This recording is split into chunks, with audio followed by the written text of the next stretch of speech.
सुनिए, आप चुप रहेंगे, आप चुप रहेंगे। आप बोल रहे थे, मैं बीच में चुप था। आपके साथ 12 साल से ब्रिजभूषण शरण सिंह गलत कर रहे थे। आप 12 साल बाद क्यों आप आई बताने कि हमारे साथ गलत हो रहा है? आप 400 की कह रहे हो, आप तो खाली 250 पार कर लेते, ये बहुत था आपके लिए। तो इनको शर्म नहीं आ रही, झूठ बोलते ही देश से कि हैं, और आतंकवादी हमले हो रहे हैं, और कितने हमारे जवान शहीद हो गए। अभी पिछले 2 साल का रिकॉर्ड देख लो, कितने जवान शहीद हो गए। इन लोगों का काम क्या है ना, विपक्षी चमचों का काम क्या है, ये जब कोई सकारात्मक बात बोलना शुरू करेगा ना, तो उसमें पोई डिस्टर्ब कर देंगे। मैं बोल रहा हूँ तो चुप रहो, तुम बोल रहे हो तो मैं चुप रहा, मैं चुप हूँ। कि इस बार आप विपक्षी घटना लेकर हो कि हम जीते हैं, मोदी जी हार गए। तो जब तुम जीते हो तो क्या तुम ये कहोगे कि इस बार ईवीएम में घोटाला हमने किया है? आज जब तुम्हारी सीटें बढ़ गई तो तुम कह रहे हो हमको जनादेश मिला, जनता ने चुना। मणिपुर की जनता, उम्मीद है कि सरकार लंबे समय तक चलेगी, अपना कार्यकाल कंप्लीट करेगी। मैं आपको बताऊं ना, एक उदाहरण ले लीजिए ना। इससे पहले 2004 से 14 तक कांग्रेस की सरकार थी, यूपीए की। उससे पहले 5 साल अटल जी के नेतृत्व भाजपा की सरकार थी। उससे पहले 13 महीने फिर 13 दिन। लेकिन उस 5 साल के कार्यकाल में अटल जी ने परमाणु बम का पोखरण में परीक्षण करके और पूरे विश्व को एक मैसेज दिया कि भारत जो है शक्ति में किसी से कम नहीं है। और ऐसा नहीं है, दबाव भी था, विपक्ष कह रहा था कि जो है वो विदेशी जो ताकतें हैं जो है कहीं ना कहीं इस पर जो है वो भारत को कमज़ोर करने की, भारत के लिए दबाव बनाएंगी। लेकिन परमाणु परीक्षण हो गया। अटल जी ने कहा जो होगा देखा जाएगा, और कोई भी विदेशी जो है देश है, कोई भी कहीं कुछ नहीं कर पाया। उसके बाद अटल जी ने बहुत सारे ऐसे फैसले लिए। अटल जी के देखिए वो एक अलग बात है, मैं अपने सेना को भी जो है कहीं ना कहीं धन्यवाद देना चाहूँगा। कारगिल हुआ लेकिन नेतृत्व अटल जी का था, लेकिन हमारी भाई अटल जी के नेतृत्व में कारगिल जो है विजय हुई। और मैं ये नहीं कहता, इससे पहले देखिए कांग्रेस, आप बातों को घुमा रहे हैं, आप सीधा नहीं बता रहे हैं कि सरकार चलेगी कि नहीं चलेगी। मैं वही कह रहा हूँ, उसमें मैं आ रहा हूँ कि अटल जी ने जो 5 साल की सरकार चलाई, उसके बाद 2004 से लेकर 14 तक यूपीए की सरकार रही। और उस 10 साल की कार्यकाल में यूपीए ने भी बहुत सारे ईडी सीबीआई के दुरुपयोग किए। जो आज कहते हैं कि भाजपा हमारे ऊपर ईडी सीबीआई का दुरुपयोग कर रही है, उसी में साध्वी प्रज्ञा को जेल में डलवाने का काम किया। लेकिन वही साध्वी प्रज्ञा बरी होकर के चुनाव लड़ी, और भी तमाम ऐसे केसेज हैं। लेकिन इस कांग्रेस ने अटल जी के कार्यकाल पे दाग लगाने की जरूरत नहीं कर पाई कि कहीं अटल जी के कार्यकाल में उसमें घोटाला होने के चांसेस तो बन सकते थे ना, लेकिन कहीं नहीं। अटल जी के कार्यकाल के किसी मंत्री को आप बताइए, किसी का अटल जी के कार्यकाल में किसी भी मंत्री को जो है कि उन्होंने, अटल जी के राज में कभी परेशान नहीं रही पब्लिक। अच्छा, जिस तरीके से 10 साल में हुई है, अटल जी के राज में नहीं रही है पब्लिक। 10 साल से ज़्यादा परेशान हो गई। ज़्यादा हो गई है, लोग सड़कों पे उतर गए हैं। आप आए दिन देखे जंतर मंतर पे कोई ना कोई, वो ब्रिजभूषण पे कोई एक्शन नहीं है। अभी उसके ऊपर वो क्या नाम है, स्वाति मालीवाल माले हैं, उनके ऊपर आपने एक्शन उठा लिया। वो लड़कियां बेचारी बैठी भी रेस्लर, उनके ऊपर कोई नहीं। हमारे साथ दुर्व्यवहार हो रहा था। सुन लीजिए, अरे एफआईआर दर्ज उनके 3 महीने बाद में लिख रहे हो। साल से जब आप सुनिए, एक लेडीज के लिए उसकी इज्जत से बड़ी चीज कोई नहीं होती है। और जब आपके सुनिए, आप चुप रहेंगे, आप चुप रहेंगे। आप बोल रहे थे, मैं बीच में चुप था। बोलिए आप बोलिए। आपके साथ मैं बोल रहा हूँ तो चुप रहिए, इसके बाद बोलिएगा। मैं ये कह रहा हूँ कि आप ये आरोप लगा रही हो कि 12 साल से हमारे साथ दुर्व्यवहार कर रहे थे। अब वो शब्द मैं नहीं बोल सकता, समझने वाले समझ गए होंगे, क्योंकि एक मर्यादा है। आपके साथ 12 साल से ब्रिजभूषण शरण सिंह गलत कर रहे थे। चलिए 1 दिन हो गया, 2 दिन हो गया, ये हो गया। आप 12 साल बाद क्यों आप आई बताने कि हमारे साथ गलत हो रहा है? आपको तुरंत बताना चाहिए था।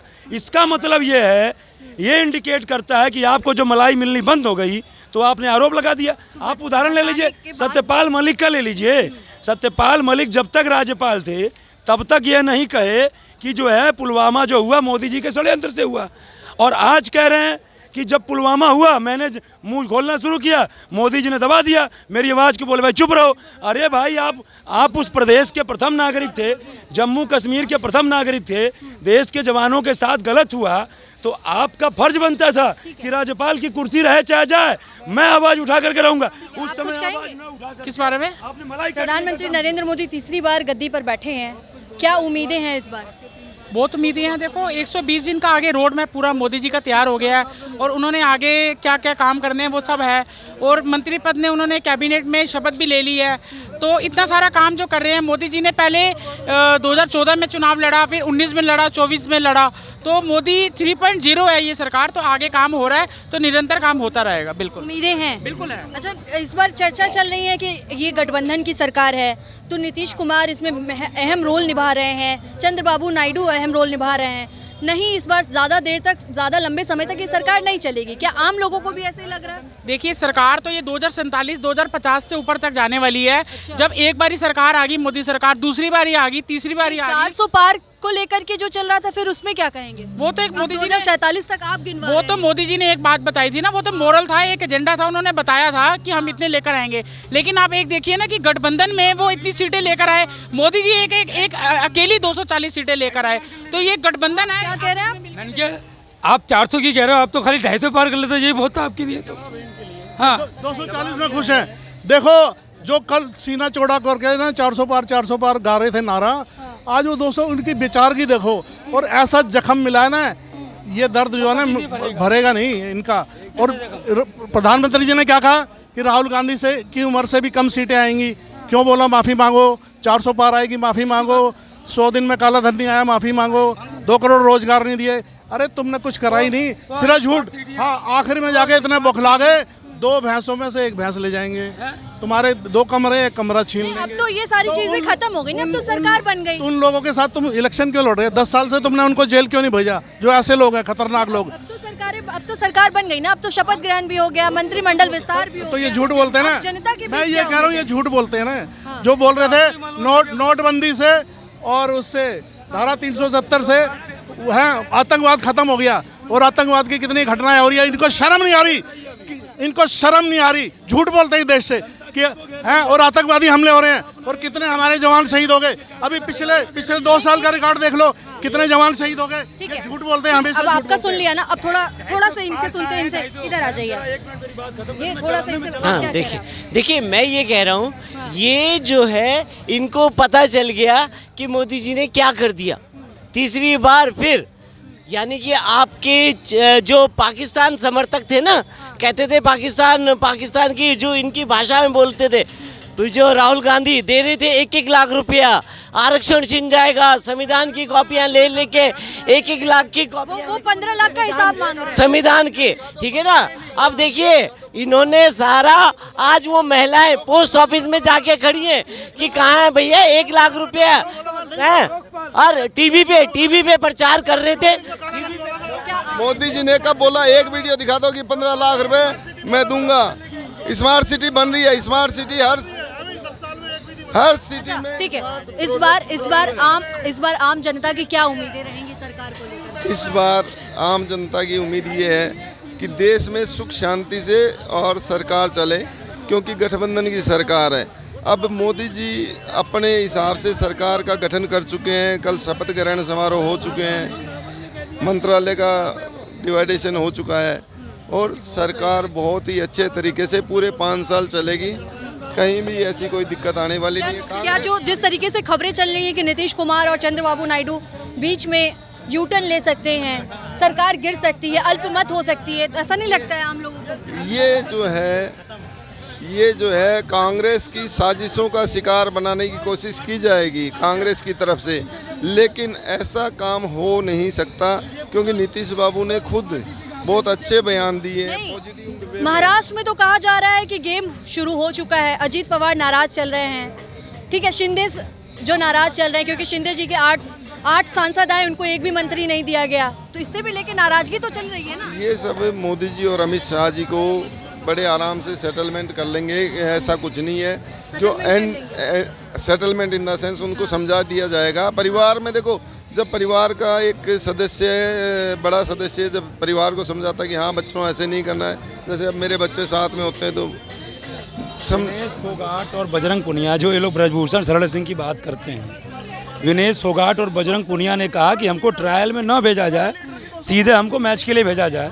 और जब ट्रायल हुआ तो आपको ही पता होगा, जो है वो कहते हैं ना कि उनसे भी कमजोर लड़के ने इनको अगर आपको लगता है कि ब्रिजभूषण गलत नहीं थे तो बीजेपी ने टिकट क्यों नहीं दिया, फिर टिकट क्यों काट दिया? आरोप था ना, आरोप था, उस आरोप के नाते टिकट नहीं दिया। और देखिए एक बात और कहना चाहूँगा कि ये लोग जो बार बार आग हलाप रहे हैं, इन लोगों का काम क्या है ना, विपक्षी चमचों का काम क्या है, ये जब कोई सकारात्मक बात बोलना शुरू करेगा ना तो उसमें पोई डिस्टर्ब कर देंगे कि बात भूलने, वो आदमी बात भूल जाए, कोई बोलना चाह रहा हो तो भूल जाए। ये बात करते हैं, ये बताइए, एक मिनट बोलो, चुप रहोगे? मैं बोल रहा हूँ तो चुप रहो, तुम बोल रहे हो तो मैं चुप रहा, मैं चुप हूँ, बोल रहा हूँ तो चुप रहो ना। 4 साल से मोदी तुम बोल रहे हो, 272 भी नहीं आई है। वर्ल्ड लीडर का क्या हुआ? देश की जनता ने डुगडुगी बजा दी, डुगडुगी देश की जनता ने डुगडुगी बजा दी और 272। अरे जाओ, अरे वो जो मुस्लिम आरक्षण दे रहे हैं उनके साथ गठबंधन कर रहे हैं, शर्म करो। मुसलमान कर रहे थे हैं? एक लाइन में एक कंक्लूजन देता हूँ, उनको चुप कराइए। एक लाइन में कंक्लूजन देता हूँ कि 2014 से ये विपक्ष आरोप लगा रहा है कि मोदी जी ईवीएम से जीत रहे हैं, और इस बार भी इन लोगों ने कहा कि ईवीएम से जीतेंगे, 400 पार ईवीएम से आएगी, या जो सरकार बनेगी ईवीएम से बनेगी। अब मैं ये कहना चाहता हूँ कि इस बार आप विपक्षी घटना लेकर हो कि हम जीते हैं, मोदी जी हार गए। तो जब तुम जीते हो तो क्या तुम ये कहोगे कि इस बार ईवीएम में घोटाला हमने किया है? ये जुर्रत है? आज जब तुम्हारी सीटें बढ़ गई तो तुम कह रहे हो हमको जनादेश मिला, जनता ने चुना। और अंतिम लाइन, जो होता है अच्छे के लिए होता है, ये एक देश के लिए मैसेज था। ये देश ने दिखा दिया कि मोदी जी 10 साल से जो प्रचंड बहुमत से जीत रहे थे वो वोट से जीत रहे थे, ना कि ईवीएम से जीत रहे थे। और जो विपक्षी समर्थक और भाजपा समर्थक के दिमाग में भी कुछ कन्फ्यूजन था, वो कन्फ्यूजन दूर हो गया, और इस कन्फ्यूजन का परिणाम अगले चुनाव में बहुत ही लाभदायक होने वाला भारतीय जनता पार्टी के लिए। चलिए अब हमें, हाँ, क्या कहना है?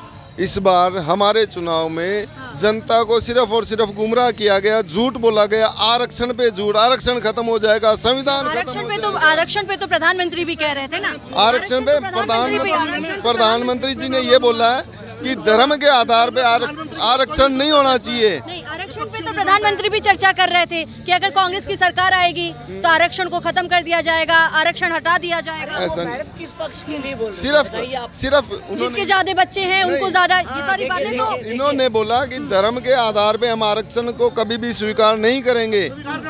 नहीं, धर्म के आधार पे हम टीडीपी मुसलमानों को वो दे रहे हैं, अरे हज जाने के लिए 1 लाख रुपए दे रहे हैं। ठीक है, अब खत्म करते हैं। हाँ, देखिए वो तो ये देखिए, आप जो मोदी जी है ना, मोदी जी जो है सबका साथ, सबका विकास और सबका प्रयास चाहते हैं। यहाँ वो जातिवाद और ये भ्रष्टाचार फैलाने वालों को भ्रष्टाचार पे ईडी और सीबीआई करेगी और गंभीरता से आरोप लगाएंगे। देखिए केजरीवाल को देख लीजिए आप। ठीक है, जो हाल अयोध्या में करा पूरे देश में कर दो। जय श्री राम, जय श्री राम के नारे लग रहे हैं। तो ये हम लोगों के बीच में मौजूद थे, लोगों से जानने की कोशिश कर रहे थे कि तीसरी बार मोदी सरकार से आम लोगों की क्या उम्मीदें हैं। क्या 10 सालों में मोदी सरकार ने वो काम किया है जो आम जनता की उम्मीदें थी, क्या वो फुलफिल हो पाई है? ये लोगों से जानने की कोशिश की। क्या नीतीश कुमार के बारे में लोग क्या सोच रहे हैं, अल्पमत होने के बारे में क्या सोच रहे हैं, क्या आने वाले समय में एनडीए सरकार अल्पमत हो सकती है, इसके बारे में क्या सोच रहे हैं, ये अपना राय रखें। फिलहाल इस वीडियो को हम यहीं पर रोकते हैं, आप खत्म करते हैं। आपको ये वीडियो कैसा लगा आप हमें कमेंट करके ज़रूर बताएं। शुक्रिया।